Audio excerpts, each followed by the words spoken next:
Page 20, Jolly Little Roller Coaster. On page 19, they're introducing a new type of note. Very common in music. They look ugly because they get really busy. There's one, we'll deal with it. It's called an eighth note. They show what a single eighth note looks like at the top. It looks like a quarter note with a flag. That's an eighth note. Generally, they will connect the eighth notes together according to the beat or according to the feel. And so you'll notice there's two quarter notes with a beam connecting them. That's two eighth notes. So when they connect them, it's with that beam going across. And you can have more than two connected together. It's just, right now we're just dealing with the beats. 1, 2, so there'd be two eighth notes connected together because there's two eighth notes in a beat here. Remember the notes. Let's just keep our pattern in mind because it comes in handy. You have a whole note, it's a circle, sort of your starting point. There's actually a note longer than a whole note. You don't see it very often. It's a whole note. Let's go. If you cut a whole note in half, you get two half notes. That's the circle, open circle with a stem. That's a half note. You look on page 18. At the end of each of those music lines, you see the half note. That's what a half note looks like. If you look on page 19, at the end of those the first two music lines, that's a whole note, okay? So we got the whole note, split it as two half notes. If we take a half note and split it, we get two quarter notes. And you know, a quarter note is a solid circle with a stem. If you take a quarter note and split it, you get two eighth notes. See, we keep splitting. And this can keep going. And the number just doubles each time. It's like fractions. So you got a whole, and then a half, and then a quarter, and then an eighth. You could keep going. 16, 32, 64, 128, blah, blah, blah, go crazy, whatever. Yeah, they just keep dividing. Well, an eighth note there's two eighth notes to a quarter note. So if a quarter note gets a count, then an eighth note gets half a count. And there's different ways of counting it. Different teachers teach different methods. There's no right or wrong. It's whatever works for you. I use the method and. I put an and in between the number. The number is the beat. 1, 2, 3, 4. Let's look on page 18.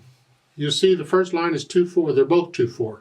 So here the number, the counting one, 1, 2, 1, 2. So for the eighth notes, I would just stick an and in between the number. 1, 2, 1 and 2 and 1 and 2 and. Those represent eighth notes. They go twice as fast as quarter notes. And that's all they're doing there on these eighth notes. It's just the whole thing is a 1 and 2 and. If you look on page 19, they give you different time signatures. You get 4/4 time. Doesn't matter what the time signature is. An eighth note, as long as the bottom number is 4, an eighth note is going to get half a count. 1 and 2 and 3 and 4 and 1 and 2 or 3, 4, 1 and 2 and 3 and 1. That's eighth notes. Don't make them hard. They're not complicated. It's just two eighth notes to a quarter note. You put an and in between the number, you're good to go. So let's look at Jolly Roger, because it's got notes going all over everywhere here. It's 4 lines long, treble and bass clef. There's no flat in the key signature. It's empty. That means we're in the key of C major. Memorize that too, because I told you to memorize that one flat is F major and it's a B flat. We'll memorize that no sharps or flats is the key of C major. No sharps or flats. You're using only the white keys. C major. Then 4/4 time signature. Okay. Quarter notes, eighth notes, half notes, whole notes. We can deal with all that. Did I say eighth notes? I did, didn't I? Okay. I'm getting old. Don't blame me. It's really one hand playing at a time until you get to the last line, and then the right hand is just playing E's. So I'm going to take both hands together and shorten the video up a little bit. But you're welcome just to try and learn this one hand at a time and then put the hands together if you want. It's a personal choice. If you have a teacher, they'll tell you what your choice is, and you do that. So at the beginning, the left hand starts here, and the right hand in the second measure starts here. We're still in this middle C position. And it's just a 1, 2, 3, 4. 1. Now, as far as the counting goes, I'm lazy. I don't go 1 and 2 and all the time. I only do it when I need it.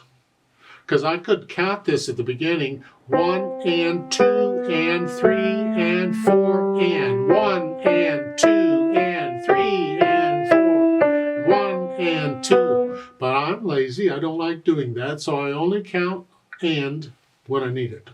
So again, at the beginning, it's 1, 2, 3, 4, and 1 and 2 and 3 and 4 and 1, 2, there.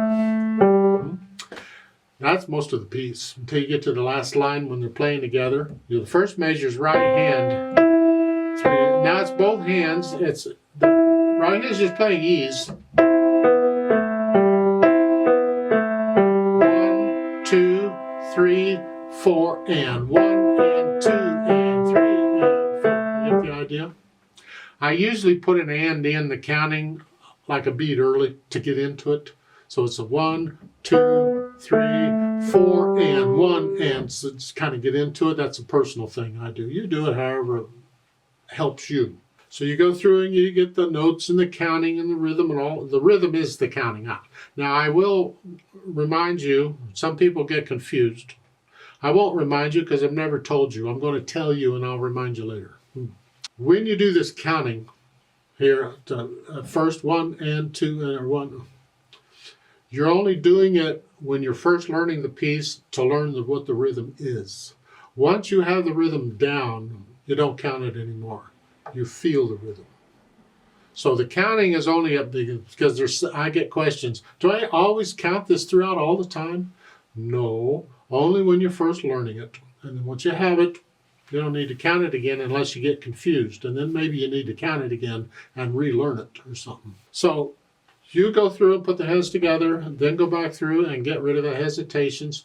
Take it as slow as you need to go, but make sure the whole piece is at one speed. Don't take the first measure, 1, 2, 3, 4, 1 and 2 and you slow down for the eighth notes. No, the whole piece has to be at one speed. So you find the hardest part or the trickiest part for you, the eighth notes. How fast can you play those? And that's how fast you can take it. I've heard people play pieces at different speeds because that's hard, and the part they know they go pretty good, and then they get to a hard part and they slow it way down.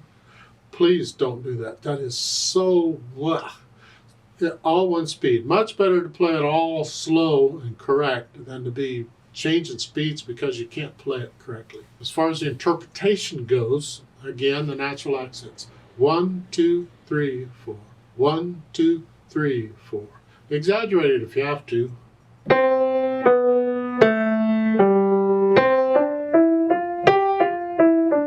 So 1 and 2 and 1 and 2 and 3 and 4 and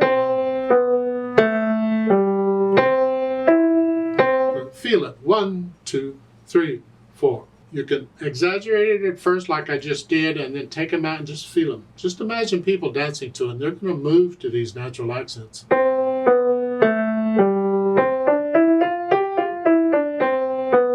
The natural accent, especially in the second measure, because it's here and here. Those are the natural accents. These other notes, they just lead on up into it. Go on up to here now. They lead up. Feel it. Otherwise, it's just note, note, note, note, note, note, note. And then we think about the phrasing. Again, I'm going to follow. First off, what sounds like a phrase? Well, I have to speed it up for that. That's me. I have to speed it up.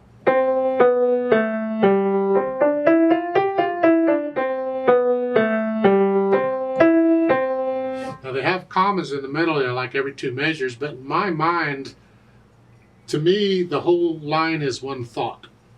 So if that's the case, I'm going to connect the whole line together. Now maybe if I go really, really slow, it'll make more sense if I split the line into two measure phrases.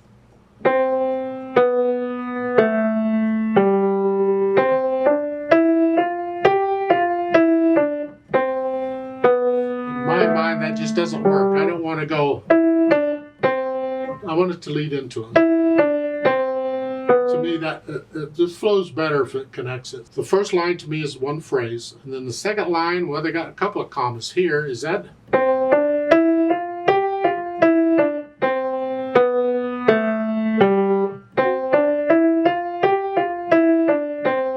Do I want to split those up? I don't know. It's up to you. I don't think I would separate on the first comma. I would connect that. But now, if I want to separate that one, the last two measures of the second line, that's a possibility. I think in my mind, the first phrase kind of sets it. So I'm going to probably stick with phrases that go to the half note. I'll let the half note, wherever it is, be the end of a phrase and then lift up. So I have a half note in the third line here, and then I lift up. Otherwise, I think I'm going to connect it. Now in the last line, the first line, then I'll lift up, and here, you see the exclamation point there in the last line in the middle? That's definitely a phrase break. Then lift up. That's definitely a phrase break there. So now that I've confused you with the phrasing, I think for the most of the piece, I'm going to take everything up to a half note as one phrase. I wouldn't have to. You can split it up other places if you feel it. But then on the last line, the first measure ends a phrase, you stop, and then the whole note ends a phrase also, so I'm going to lift up there for that. As far as bringing out the melody, well, you don't have to worry about it to the last line when they're playing together. And what we're here, again, I got to follow the words. Where's the melody? Because it could be either hand. Huh? That could be the melody, or the half notes. So where's the melody? Well, I look at the words to tell me. I need a word with each note. So if those eighth notes were a melody, I either need a word with each of those notes, or I need some indication in the music to hold the word out for those notes. To type thing. So in the last line there, I think the melody's in the right hand all the way through. This is melody, and this is not. The point is I want to bring out the melody. So in the bottom line there, I'm going to continue to play the right hand out. I'm going to play the left hand very light.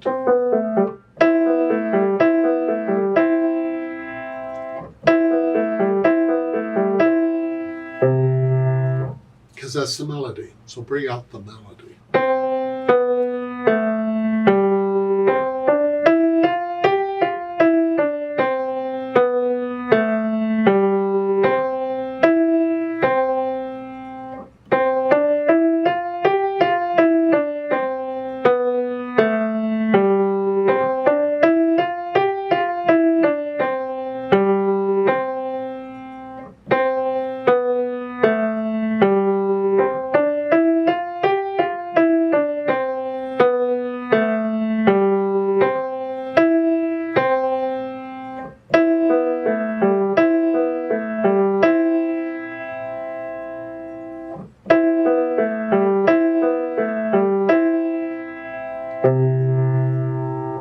Please don't copy me.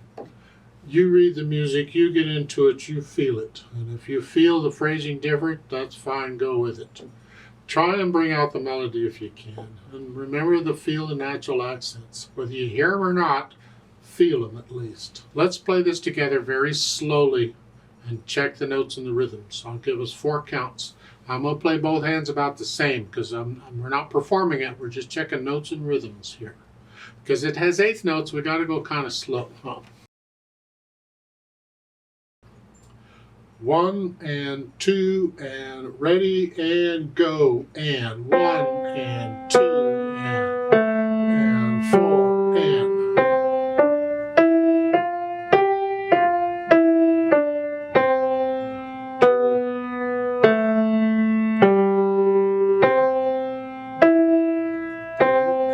four and.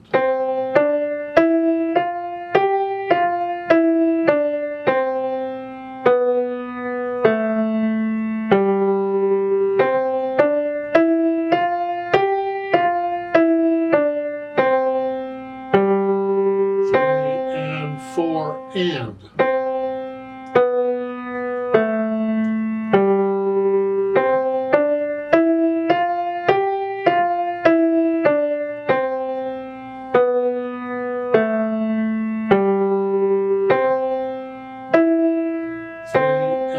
4, and.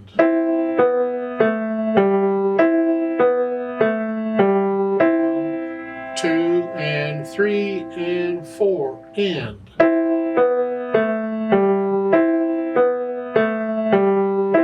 and 2 and